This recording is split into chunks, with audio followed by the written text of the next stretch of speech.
안녕하세요. 의학박사 신송 원장입니다. 오늘 말씀드릴 내용은 필러에 대한 내용이에요. 가슴 필러.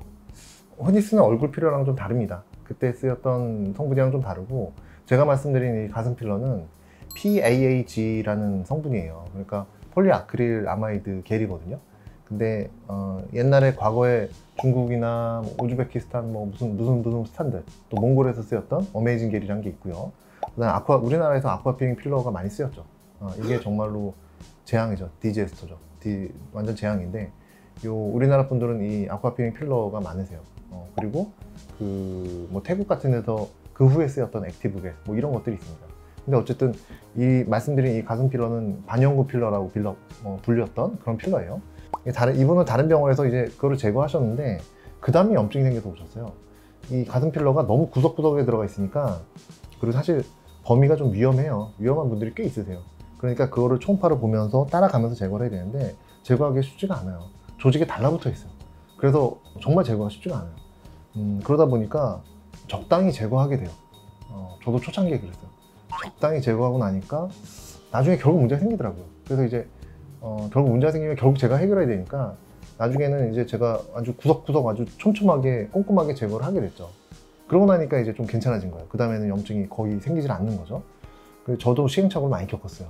어쨌든 이분은 모자이크를 했지만 그래도 대충 이렇게 보이긴 하는데 약간 빨개졌잖아요. 그런 거는 염증이 생긴 거예요.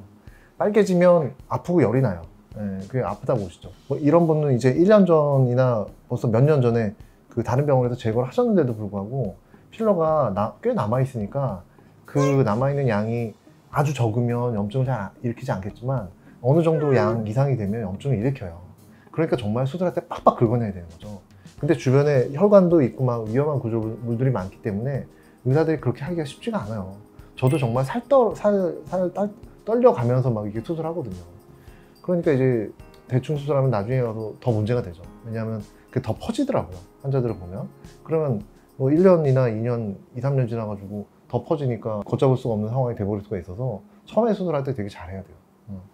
그래서 초음파도 보고 이제 엑스레이를 찍어보니까 겨드랑이까지 쫙 이제 필러가 퍼져 있는 모습들을 보이고 있죠. 그리고 초음파로 봐서 어느 부위에 얼마만큼 있고 이제 이런 것들을 보는 거죠. 어디까지 공략을 해야 되겠다. 이제 이런 거를 머릿속에 그리면서 이제 수술 들어가죠. 수술하기 전에 밑선에 그 절개를, 아래쪽으로 절개를 한 2.5cm 정도 절개를 해요. 그 정도는 돼야 수술 기구가 들어가더라고요. 그래서 아래쪽으로 절개해서 지저분한 게 밑으로 나오게. 중간에는 절개를 못 해요. 중간에 절개했다가 거기가 막 조직이 막 썩어버리고 그럴 수가 있어요. 굉장히 위험해요. 저도 수많은 실패를 겪고서 이렇게 하게 된 겁니다. 그래서 밑선에 그렇게 절개를 내는 거고, 어느 정도까지 이 필러가 분포가 되어 있나 미리 그림을 그려놓죠. 수술하기 전에 그림을 그려놓고, 수술할 때는 또 초음파를 보면서 그거를 또 하나하나 다 따라 들어가요.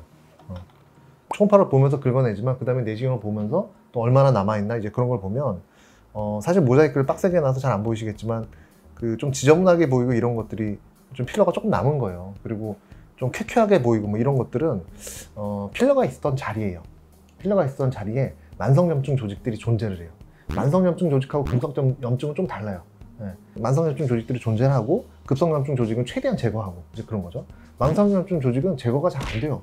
그러니까 어쨌든 최대한 긁어내서 만들어 놓으면 나중에 시간 지나면서 만성염증은 쪼그라들거든요. 그러니까 이제 사람 몸의 회복을 좀 기다려야죠. 무작정 만성염증까지 100% 다 제거할 거야 그러면은 정상조직까지 잘라야 돼요. 그럼 유방이 없어져 버려요.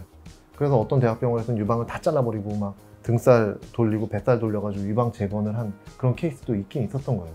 또는 피부 이식을 한다거나 이런 수술들이 쉽지가 않은 거죠. 사진들은 모자이크 해놨지만 의사들이 봐도 사실은 되게 험악한 사진들이에요. 수술이 굉장히 험악했구나. 의사들이 놀라세요. 제가 어디서 이런 거 발표하면 의사 선생님들이 되게 놀라세요. 이렇게 심할 줄이야. 막 이런 말씀들을 많이 하세요. 근데 저희 병원은 정말 극단적인 분들이 많이 오세요. 그러니까 막 엉덩이 필러 넣었는데 엉덩이 필러가 흘러가지고 무릎에서 나오고 막 그러거든요. 가슴 필러가 흘러가지고 이렇게 쭉 흘러서 배꼽 옆에서 사타구니에서 나오시고 막 그래요.